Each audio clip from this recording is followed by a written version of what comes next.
My 10-month-old son was covered in rashes, shaking from a fever, and screaming in pain, because someone I trusted turned him into a human lab rat.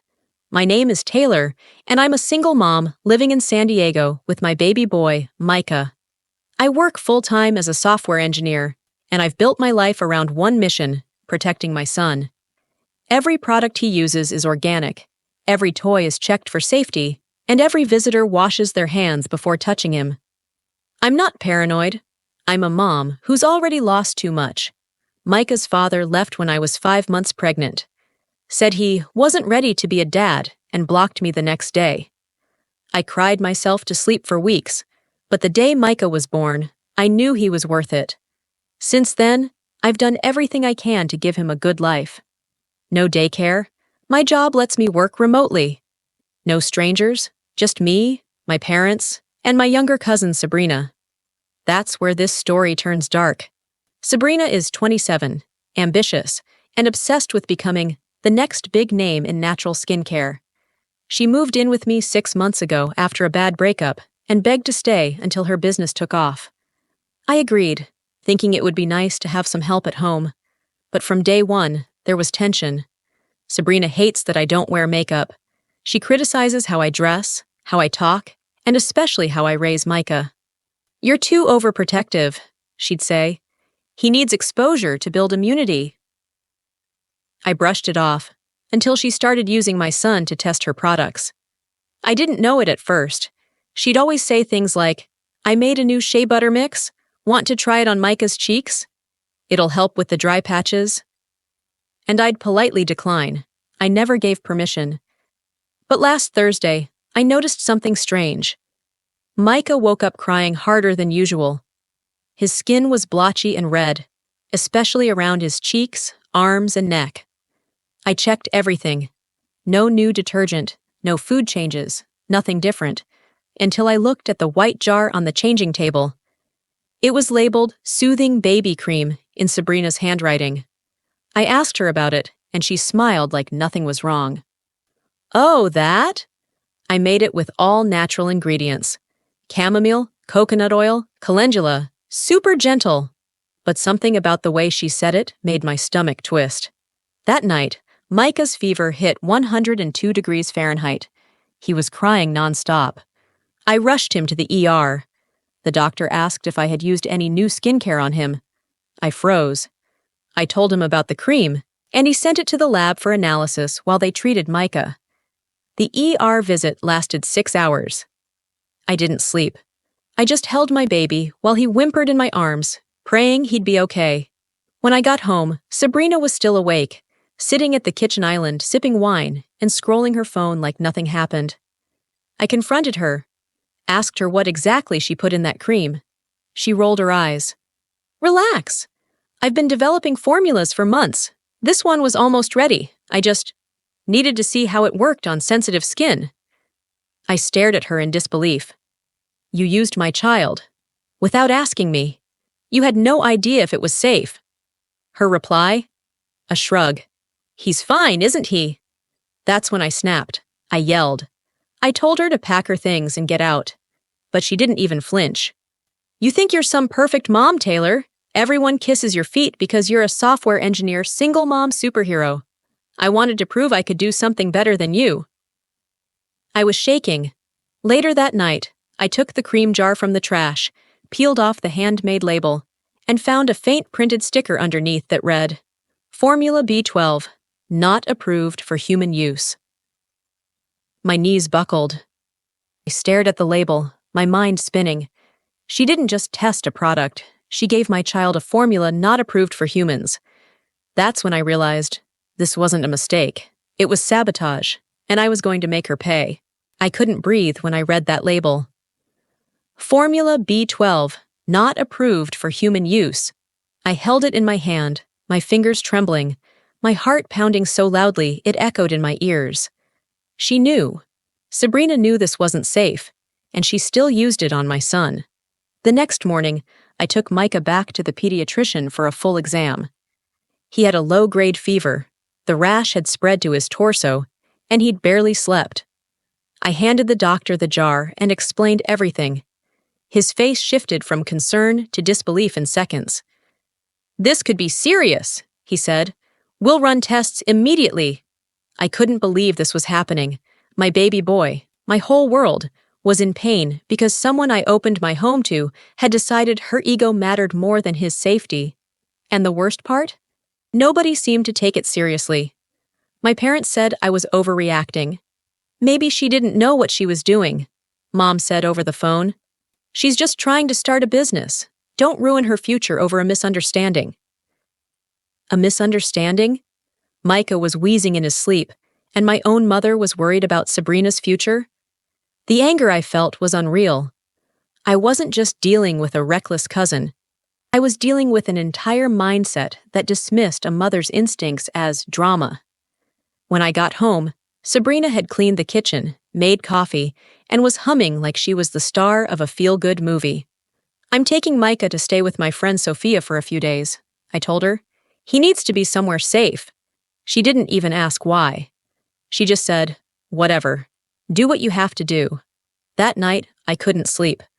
I lay in bed scrolling through Sabrina's Instagram, trying to understand how someone who posts baby emojis and quotes about healing energy could be so cold. Then I found it. A post in a private Facebook group for DIY skincare entrepreneurs. I had to request access using a fake account, but once I got in, I searched her name. And there it was. A post from 2 weeks ago. "Need testers for Formula B12, preferably infants or toddlers with sensitive skin. Can't afford clinical trials yet. DM if interested." I nearly dropped my phone. She had planned this. She was actively looking for babies to experiment on. The rage I felt in that moment was unlike anything I'd ever experienced. I screenshotted everything. The post, the comments, even her replies saying, "I've got one lined up already, can't wait to see how it goes." She was talking about my son. I immediately sent the screenshots to Dr. Patel, Micah's pediatrician, and my friend Erica, who's a lawyer. Erica called me 10 minutes later, furious. "Taylor, this is grounds for a lawsuit. She violated multiple safety and consumer laws, and if any part of this cream was ever sold or distributed, it could be criminal." I didn't just want to sue. I wanted the world to know who she really was. But before I could even plan my next move, something happened that made my blood run cold. The next morning, I went to grab the jar of cream from the evidence bag I kept in a locked kitchen cabinet. It was gone. The entire bag, missing. I tore through the drawers, the trash, the garage. Nothing. Then, I found a text from Sabrina on my phone. "You should really think twice before making things public. You don't want to make enemies you can't handle." She was threatening me. She stole the evidence. And suddenly, I knew. This wasn't just sabotage. It was a war. I changed every lock on my house the next morning. After Sabrina's threat and the missing evidence, I knew I wasn't safe. Neither was Micah. I moved all my documents into a fireproof safe, installed cameras around the house, and kept the baby monitor on me like a lifeline. I'd seen unhinged behavior before, but this was calculated. Micah's lab results came back 2 days later. His liver enzymes were elevated, not dangerously high, but concerning enough for the doctor to warn me. Whatever was in that cream, his body reacted to it. This wasn't just a rash, it was toxic. Toxic. That word haunted me. And the worst part? Without the jar, we couldn't pinpoint what compound had caused it. Sabrina had stolen the one piece of physical evidence I had, and she knew exactly what she was doing. I filed a police report, showed them the Facebook post, the screenshots, the threatening text. But without the jar, they said it was circumstantial. "You need the physical product to pursue anything serious," the officer said. So I did what I had to do. I baited her. I rejoined the Facebook group under a different alias. I created a fake profile, a mom influencer type, desperate for natural skincare, boasting 20,000 followers. I messaged her directly, told her I'd seen her post, that I had twins with eczema, and that I'd love to try her new product, for exposure. She replied in 2 minutes. "OMG, yes, I'll send you a sample. But just between us, this formula is exclusive. Still in testing. Don't share it with anyone, okay? I almost laughed. She was repeating the same crime, unaware it was me. When the package arrived, I wore gloves to open it. Inside was a white jar, different label, but the texture, scent, and faint yellow hue were unmistakable. I sealed it and handed it over to Dr. Patel, who sent it straight to the lab. The test came back 2 days later. The cream contained hydroquinone levels 8 times the legal limit for over-the-counter use, and mercury traces. Mercury, in a cream for babies. This wasn't just reckless, it was criminal. With the report in hand, I met with my lawyer, Erica, again. "This is it," she said. "You now have hard evidence of distribution of illegal and dangerous substances. She's cooked." I was ready to go public. Not just with the lawsuit, but with the truth. I drafted a full exposé, screenshots, documents, medical results, and posted it on Reddit under my real account. Within hours, it was trending. Parents, doctors, even former classmates of Sabrina started commenting. One girl said her baby had broken out in hives after trying a sample from a friend who knew Sabrina. Another posted a photo of a burned patch on her shoulder with the caption, "This is what her formula did to me." Sabrina's Instagram went dark. Her Etsy store vanished. She deleted all her social media. But she wasn't done yet. That night, while I was putting Micah to sleep, I got a notification from my security camera. Motion detected. Front porch, 10:42 p.m. I opened the app. There she was. Sabrina. Standing in the dark, hoodie pulled over her head. She was holding something, a small plastic bag. I watched as she knelt down, opened the bag, and poured something onto my welcome mat. I called the police instantly. They arrived in 6 minutes and found her still in the driveway, trying to get back in her car. Inside the bag were 3 jars, more of her experimental cream, and a handwritten note that read, "Let's see how you like it." But that's not the twist. The officer who arrived on scene took one look at her and said, "You again?" Apparently, Sabrina had already been reported for similar incidents in 2 other counties. Parents who never connected the dots. Victims who never pressed charges because they lacked proof. And now? Now she was on record. 3 victims, 3 open investigations, 1 pattern. She wasn't just reckless. She was a repeat offender. Comment the number 3 if you want to see how I'll finally take her down. For good. I always thought revenge was about getting even. I was wrong. It's about justice. About making sure someone like Sabrina never hurts another child again. After the night she tried to dump jars of toxic cream on my doorstep, everything changed. The police took her into custody. She was released 12 hours later, pending investigation. That wasn't enough. Not for what she did to Micah, not for what she planned to do to other children. So I made a decision. I was going to take everything from her. Not through violence, not through lies, but with the truth, exposed in the most public, undeniable way possible. I started with the victims. Using the Reddit thread that had gone viral, I privately messaged every person who commented about reactions to Sabrina's products. I compiled stories, photos, and timelines.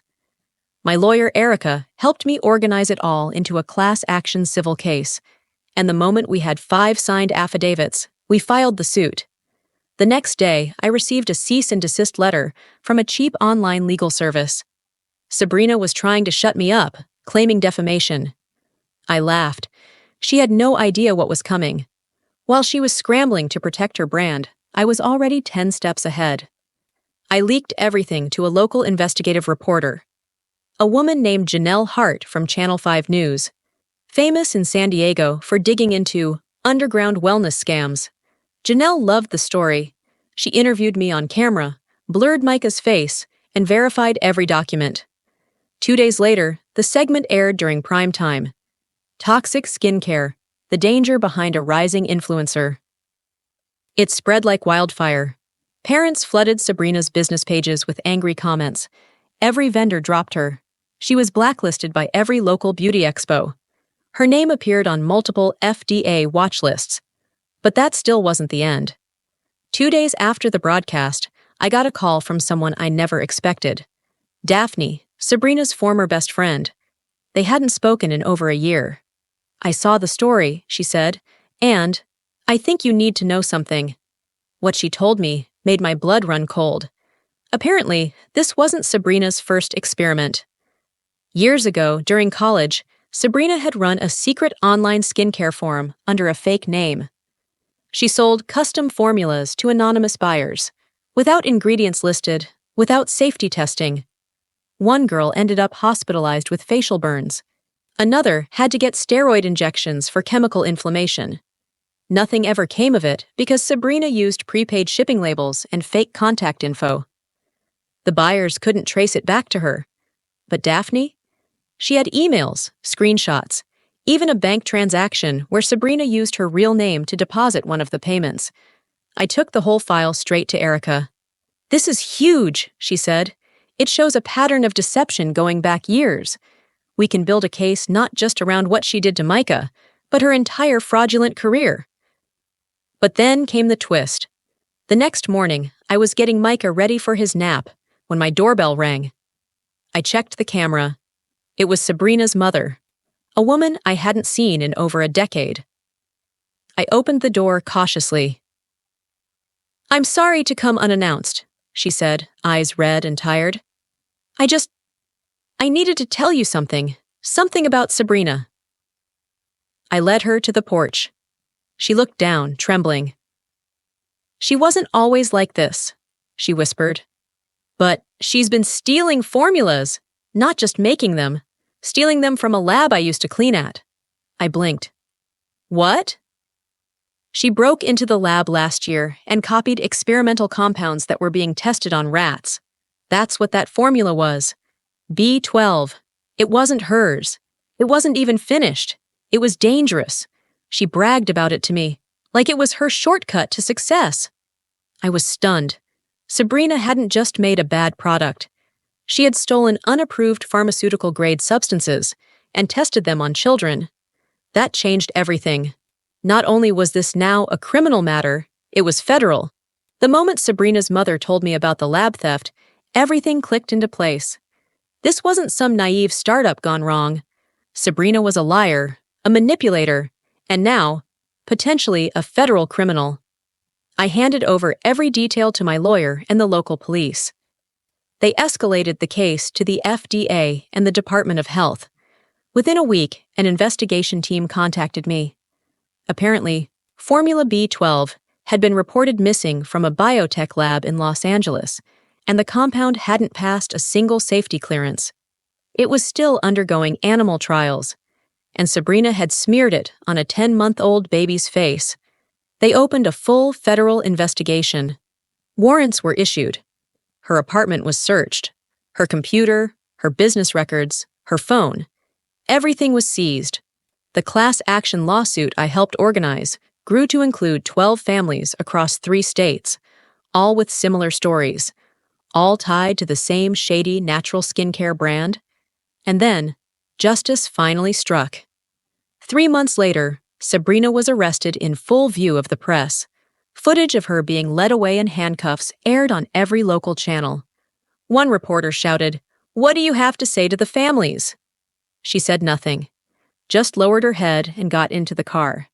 At the trial, the evidence was overwhelming. Lab theft, unlicensed product distribution, fraud, child endangerment.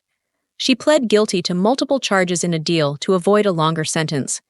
She's now serving 5 years in federal prison, with no chance of parole for at least 3. But that wasn't the most satisfying part. What truly hit her wasn't the jail time, it was the silence. No more followers, no more sponsorships. Her brand was gone. Her social media presence, erased. Her reputation in the wellness community, ruined. Even her closest friends testified against her. As for Micah, he recovered. His tests came back clean after months of careful monitoring. No lasting damage, thank God. He just turned 2 last week, happy, strong, and as giggly as ever. We celebrated with a dinosaur cake and a backyard picnic.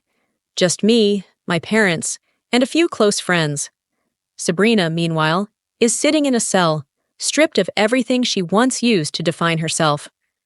The girl who thought she could experiment on people's children for profit is now spending her days in silence and shame. And me, I'm not the same person I was before this all began. I used to think protecting Micah meant playing nice, staying quiet, avoiding conflict. But I've learned that sometimes the only way to protect the ones you love is to fight. Loudly, publicly, and without apology. I'm sharing this here now so no other parent ever doubts their instincts. If something feels off, it probably is. And if someone puts your child at risk, don't let it slide. Make it count. Sabrina wanted fame. She got it. But not the kind she planned. Comment the number 3 if you think she deserved everything she got. And subscribe if you want more real revenge stories like this one. You won't believe what's coming next.